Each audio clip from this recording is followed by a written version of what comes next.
నమస్కారం, welcome to reflection news. Content నచ్చితే like, share, subscribe చేయండి. ఇంకా బాగా నచ్చితే పే చేసుకుని మాత్రం అస్సలు మర్చిపోవద్దు. మీరు పంపే రూపాయి అయినా కూడా నాకు అది చాలా చాలా చాలా ఇంపార్టెంట్ అండ్ చాలా పెద్దది. 2016లో అబ్దుల్ వదూద్ జురుల్లా అనే ఆయన ప్రస్తుత సూరత్ మున్సిపల్ కార్పొరేషన్ భవనం అంటే గతంలో ముగ్లిసరాయ్ భవనాన్ని వక్ఫ్ ఆస్తిగా ప్రకటించాలని కేంద్ర వక్ఫ్ బోర్డుకు, కేంద్ర మైనారిటీ వ్యవహారాల శాఖకు ఉత్తరం రాశాడు. జురుల్లా ప్రకారం 1857లో బ్రిటిష్ ప్రభుత్వం ఈ భవనాన్ని స్వాధీనం చేసుకుంది. కానీ అప్పటి వరకు అది హజ్ యాత్రికుల సత్రంగా ఉండేది అని పేర్కొన్నాడు.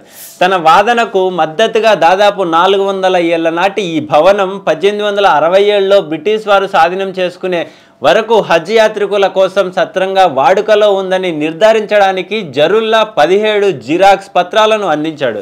ఈ పిటిషన్పై కేంద్ర వక్ఫ్ బోర్డు గుజరాత్ రాష్ట్ర వక్ఫ్ బోర్డును చర్య తీసుకోమని ఆదేశించడంతో గుజరాత్ వక్ఫ్ బోర్డు 1995 వక్ఫ్ చట్టంలోని 36 ప్రకారం సూరత్ మున్సిపల్ కార్పొరేషన్ ఎస్ఎంసి ప్రస్తుతం ఉపయోగిస్తున్న మొఘల్ సరాయ్ ఆస్తిని వక్ఫ్ ఆస్తిగా నమోదు చేసే ప్రక్రియను ప్రారంభించి ఆ భవనానికి సంబంధించిన సంబంధిత పత్రాలు అంటే అసలు నగర సర్వే పత్రం, సరాయ్ లేదా ముసాఫిర్జానా ట్రావెలర్స్ ఇన్ మూసివేయడానికి గల కారణాలు, లీజు ఒప్పందం, ఆస్తి పన్ను పత్రం, విద్యుత్ బిల్లుల కాపీలు మొదలైన వాటితో సహా సంబంధిత పత్రాలను 10 రోజులలోపు అందించాలని మున్సిపల్ కమిషనర్కు నోటీసు జారీ చేసింది.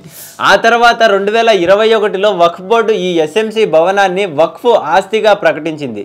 దీనిపై బోర్డు వివరణ ఇస్తూ మొఘల్ చక్రవర్తి షాజహాన్ హయాంలో అతని కుమార్తె జహానారా బేగం యొక్క ఆస్తి సూరత్ అని, ఆమె సన్నిహితుడు ఇషాక్బైల్ యాజీ అకా హకీకత్ ఖాన్ క్రీస్తు శకం 1644లో 33,081 రూపాయల ఖర్చుతో ఈ భవనాన్ని నిర్మించి దానికి హుమాయున్ సరాయ్ అని పేరు పెట్టారు అని, పశ్చిమ తీరంలో సూరత్ ప్రధాన ఓడరేవుగా ఉన్నందున హజ్ యాత్రికుల కోసం దానిని ఒక సత్రంగా ఉపయోగించేందుకు విరాళంగా ఇచ్చారు అని వక్ఫ్ బోర్డు పేర్కొంది.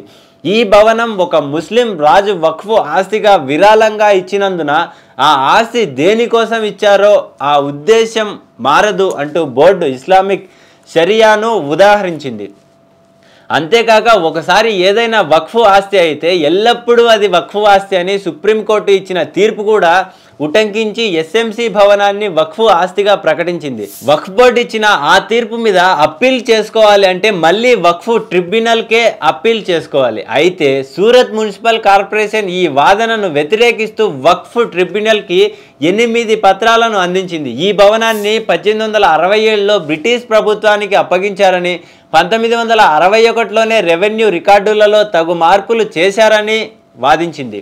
మున్సిపల్ కార్పొరేషన్ వాదనలతో ఏకీభవించిన వక్ఫ్ ట్రిబ్యునల్ ఈ సంవత్సరం ఏప్రిల్ 5న తీర్పు ఇస్తూ ఎస్ఎంసి ఆఫీస్ను వక్ఫ్ ఆస్తిగా ప్రకటించిన గుజరాత్ వక్ఫ్ బోర్డు ఆదేశాలను రద్దు చేసింది.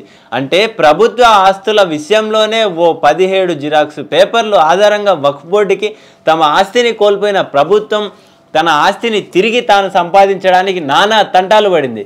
ఇక సామాన్యుల ఆస్తుల సంగతి ఏంటి అంటే ఈ లెక్క ప్రకారం మొత్తం భారతదేశం వక్ఫ్ ఆస్తిగా ప్రకటించమని కోరితే అవకాశం ఉందా చెప్పండి?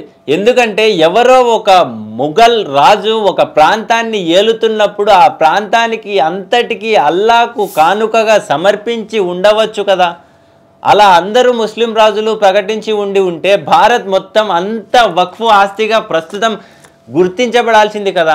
దేశ విభజన, ముందు చూపు లేని మూర్ఖ నాయకులు తయారు చేసిన చట్టాలు, దేశాన్ని సత్రం చేసిన సెక్యులరిజం, అధికార దాహం, ఓట్ల కక్కుర్తితో ఒక వర్గానికి కట్టబెట్టిన అపరిమిత అధికారాలు. ఇంకా వక్ఫ్ బోర్డు గురించి ఇంతకు మించి దరిద్రం ఉండదు. జై హింద్, జై భారత్.